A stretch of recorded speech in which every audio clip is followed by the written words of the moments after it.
Salut à tous, j'espère que vous allez bien. Aujourd'hui, on se retrouve pour une nouvelle vidéo dans la pièce élevage. On va parler ensemble du boiga d'Androphila. Vous êtes nombreux à me demander des nouvelles de ce serpent et vous êtes nombreux à me demander des vidéos sur mes serpents venimeux. Il faut savoir que le boiga d'Androphila est un serpent venimeux, donc une couleuvre venimeuse, opistoglyphe avec dents venin. Donc injection du venin par les crochets avec sillon. Je reviendrai un jour sur les différentes dentitions. Aujourd'hui, on va rester concentré sur le boiga d'Androphila. Il faut savoir que c'est un serpent qu'on trouve en Malaisie, Indonésie, Thaïlande, toute l'Asie. Voilà, principalement dans les mangroves, d'où son nom serpent des palétuviers. C'est un serpent qui est arboricole, qui est assez rapide, assez speed. Et c'est un serpent qu'on peut trouver entre 1,80 m et 2,50 m pour les gros spécimens. On le reconnaît beaucoup à ses gros yeux de chat. Il a des yeux magnifiques, une coloration vraiment noire brillante avec des rayures jaunes vives assez prononcées. On va y revenir quand je vous ferai les manipulations et je vous le montrerai en vidéo. Il faut savoir que cette couleuvre va se nourrir d'amphibiens, de poissons, de petits mammifères, de petits oiseaux. Elle est souvent enroulée dans les branches. Elle reste souvent lobée dans les branches dans le terrarium, rarement au sol. C'est quand même une couleuvre asiatique, donc elle est arboricole. Elle a un comportement assez speed en soi. Ma femelle est assez calme, contrairement à mon mâle qui lui est beaucoup plus speed, mais mon mâle est beaucoup plus vieux aussi et beaucoup moins manipulé. Il faut savoir que c'est un serpent qui est ovipare, qui va pondre entre 4 et une dizaine d'œufs à peu près, donc on devra incuber, s'il n'est pas ovovivipare. En général, il pond dans les creux des arbres en hauteur, il ne va vraiment pas pondre au sol, pour éviter justement que les prédateurs viennent s'attaquer à ses œufs. Il va vraiment, c'est vraiment spécifique. J'ai pas pu les observer en milieu naturel, mais pour les avoir en captivité, ils ont vraiment un comportement assez sympa. Ils vont être assez nocturnes, la journée, ils vont pas trop bouger. Ils vont vraiment bouger la nuit, sortir, se balader, je les vois aux caméras. Par contre, la journée, en général, ils bougent pas. Donc, dans la caméra, on va aller faire un petit tour au niveau de la femelle déjà. Donc vous voyez le terrarium que je lui ai créé.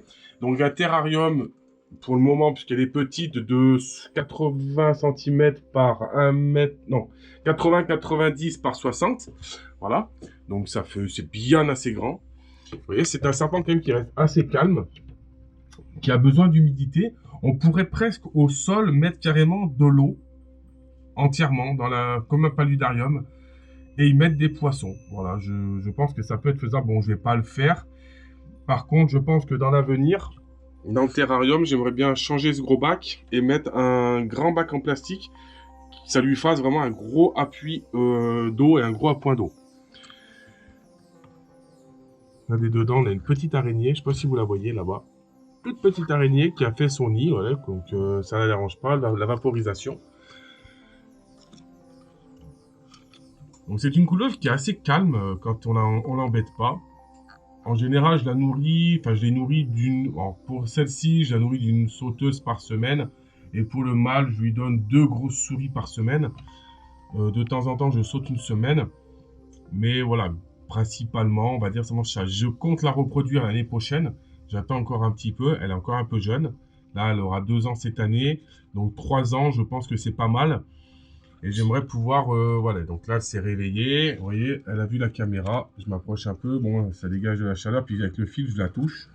Sans faire exprès. Voilà, vous voyez, donc là, pas contente. On va la sortir.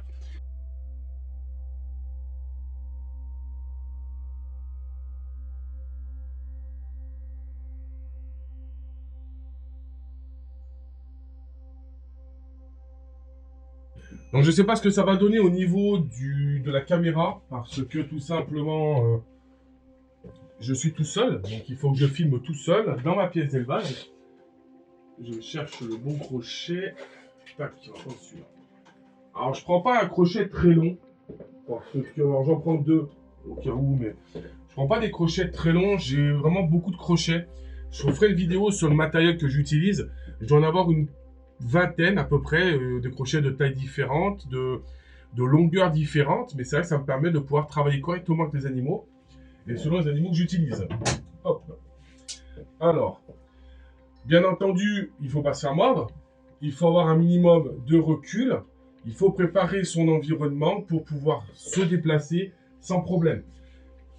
C'est un serpent qui va pas m'envenimer s'il me tape, de toute façon. Donc, il n'y aura pas de problème particulier. Après, bien entendu, le mieux pour ceux qui ont pas l'habitude, c'est de mettre des gants. Avec des gants en cuir comme cela.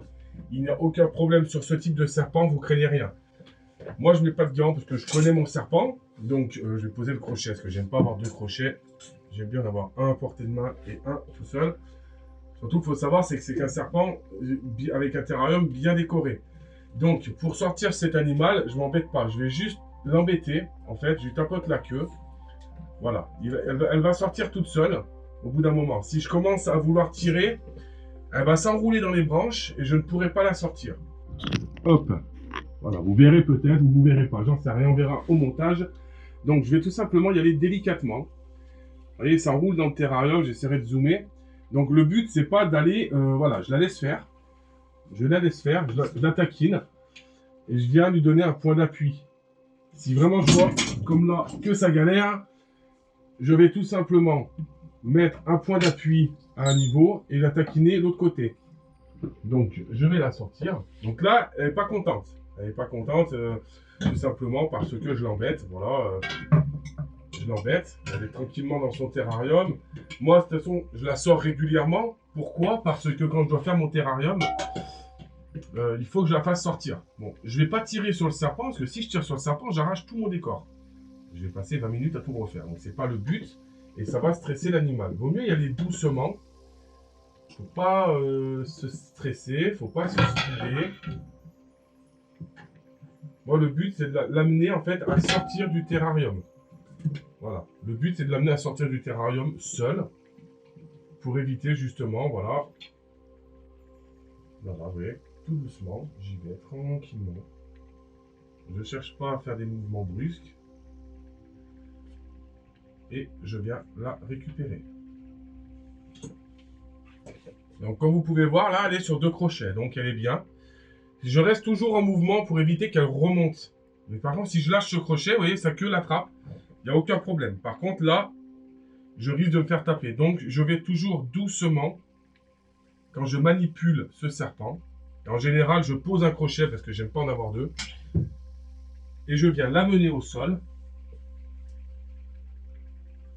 Quand elle a envie de lâcher. Et là, je viens l'attraper par la queue.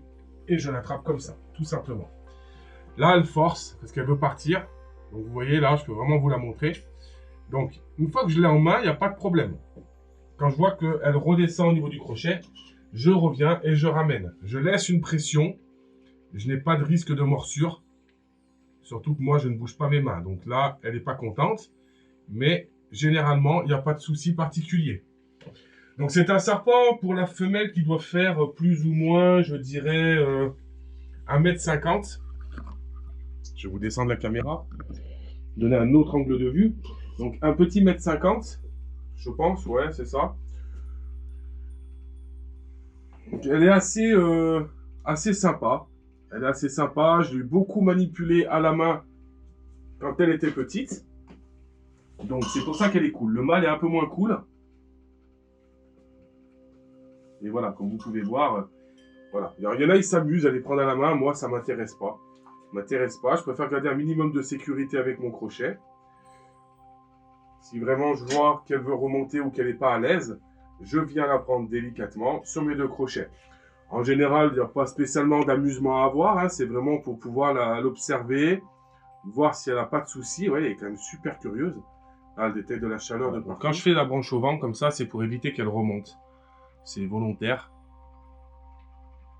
Et donc là, elle veut se barrer, hein, bien entendu. On va remettre la caméra là. Vous aurez fait tous les points de la pièce, mais c'est pas grave. Je vais vous la bloquer, comme ça je vais vous la montrer de près, au niveau de la tête.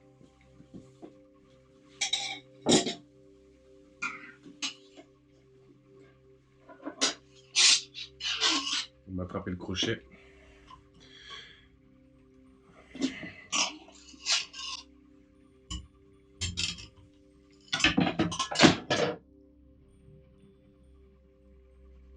Vous verrez peut-être au milieu de la mâchoire les 2 points rouges.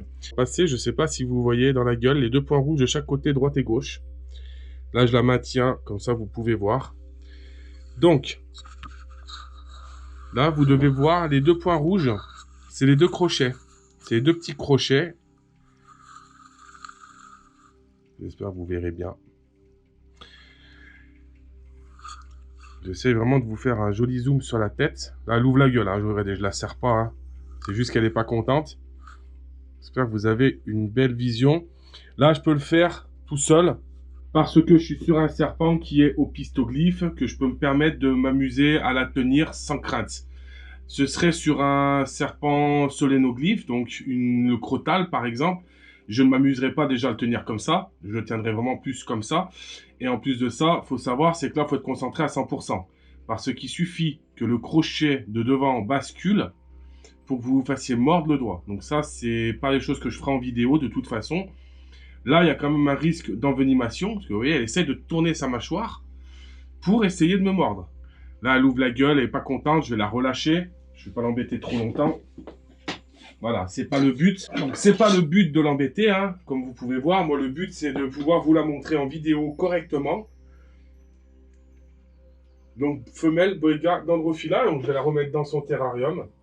Tranquillement. Voilà, je ne vais pas la stresser plus. On va les mettre un petit coup de vapeau, comme ça elle sera contente. Il y aura un peu d'humidité. Donc bon, là, mon vapeau, il est mort. Vapeau d'action, putain, il lâche vachement vite, je trouve. Donc là, je vais juste mettre un petit coup d'humidité dans le terrarium. De toute façon, je vais revenir le faire en fin de journée. Je vais lui rajouter une fougère, logiquement. Parce que je trouve qu'il n'y a pas assez de fougère. Donc, je vais lui rajouter une grosse fougère tout au fond, là-bas. Je vais aller acheter ça tout à l'heure. Et je vous ferai peut-être un plan que je vous incorporerai dans la vidéo. On va aller chercher le mâle. Donc, même procédé. Une fois que mon serpent est retourné dans son terrarium, je referme, je vérifie que ce soit fermé. On va aller chercher le mâle. Le mâle, c'est un peu plus chiant pour sortir. En plus, je crois qu'il est en train de me préparer une mue, mais je suis pas sûr. Alors, il est en train de me préparer une mue, c'est pas grave. Je vais quand même vous le sortir. C'est ça qu'il était dégueulasse. Alors là, il faut plus se méfier. Il est un peu plus nerveux. Voilà. En général, c'est toujours pareil. Il faut le sortir. Moi, je m'embête pas trop. Généralement, je viens l'attraper à la tête tout de suite. Et je le sors à la main. Donc là, je donne un point d'appui et je le tape au cul. Donc lui, il cherche à se barrer. Donc vous voyez, c'est pas du tout la même taille. Hein. Donc là, il cherche à se barrer. En plus, je l'emmerde. Il est en mue, le pauvre. Et je lui donne 2 points d'appui. Donc tant qu'il est accroché dans le terrarium, voilà. Donc là, je pose un crochet. Je viens l'attraper à la queue. Et je viens l'attraper comme je vous ai montré tout à l'heure. Et je n'ai plus de risque de morsure. Donc là, il fait quand même 2,40 m. Il est assez gros en diamètre. Vous pouvez voir la tête. Il est en mue. Je ne vais pas l'embêter trop parce qu'il est en train de préparer sa mue. Voilà, mais juste pour vous montrer à peu près la différence par rapport à la femelle. Là, il est en train de remonter le long du crochet. Je le reprends. Vous voyez, par rapport à moi, il est assez balèze. Donc là, je vais le remettre dans son terrain. Je ne vais pas l'embêter trop. C'était juste pour vous le montrer. On va dire il fait la taille d'une grosse Ridley. Très grosse Ridley. On va lui mettre un coup de vapeau aussi. Ça lui fera du bien. Bon, le vapeau, il est en pénurie, le vapeau, là. Il est foutu. Faut que j'achète un gros avec une ventouse que je mets dans le dos parce que ça va pas assez vite quand je vaporise. Faut savoir que c'est un serpent qui s'hydrate aussi pas mal sur les branches. Donc c'est pas mal de vaporiser quand il est en mule. Lui, je vaporise vraiment 2 fois par jour. Donc il est vraiment... Et là, je vaporise, je vois qu'il boit. Donc je le vois bien boire. On va prendre la caméra parce que bon, vous allez voir, vous en foutez un peu. Le terrain il est dégueulasse, mais je vais le laisser tranquille parce qu'il va me faire une mue. Donc il va me finir de me le fumer. Vous voyez, je lui mets sur la tête carrément. Hein, donc l'eau, c'est température ambiante. Mais là, il kiffe quoi. Il kiffe et je le vois qu'il boit l'eau. Je sais pas si vous verrez en vidéo. Il boit l'eau qui lui coule sur la tête. Qui ruisselle sur les branches. Donc lui, il va vraiment aller chercher ça. Là, il reste au sol pour se cacher. Et regardez la femelle, de l'autre côté, qui continue à se balader. Et là, elle n'est pas contente. Vous voyez. Donc, c'est des serpents qui sont vraiment intéressants. Bien sûr, Donc, c'est des serpents qui sont vraiment intéressants. Parce que, tout simplement, ils sont... Bah, déjà, c'est des super belles bêtes. Et ils sont super intéressants à observer. Donc, il faut savoir que dans les Boiga d'Androphila, vous avez 7 ou 8 sous-espèces. Moi, j'en ai une qui c'est le Dendrophila d'Androphila. Après, il y a le Boiga cyanea. Donc, celui-ci, j'aimerais bien l'avoir aussi plus tard. un peu moins intéressant pour moi, je trouve, et il est beaucoup plus petit et il n'a pas du tout la même couleur, il n'a vraiment rien à voir. N'hésitez pas à faire vos recherches. Il faut savoir que c'est un serpent qui est soumis à certificat de capacité, à autorisation d'ouverture d'établissement. C'est un serpent qui est venimeux, qui peut créer des envenimations qui sont assez graves. C'est pas à prendre à la légère et tout ce que vous me voyez faire dans les vidéos, vous ne le reproduisez pas. Il y a des façons de faire, il y a des techniques à avoir. Il faut essayer de les avoir avec tous les serpents. Du moment où on a du serpent venimeux, il faut essayer d'avoir toujours la même prudence du moment où il y a de l'envenimation. Une envenimation potentielle, on fait attention, on prend des précautions. J'espère que cette vidéo vous aura plu. N'hésitez pas à mettre un petit commentaire, à mettre un pouce bleu. Abonnez-vous à la chaîne. Plus vous commentez, plus vous partagez. Surtout, abonnez-vous pour ceux qui ne le sont pas. C'est que ça qui nous fait grimper, qui peut nous aider. En fait, c'est gratuit. On ne vous demande pas grand-chose. Et nous, ça nous permet de pouvoir avoir de la visibilité sur YouTube. Sur ce, je vous dis à la prochaine. Ciao, ciao!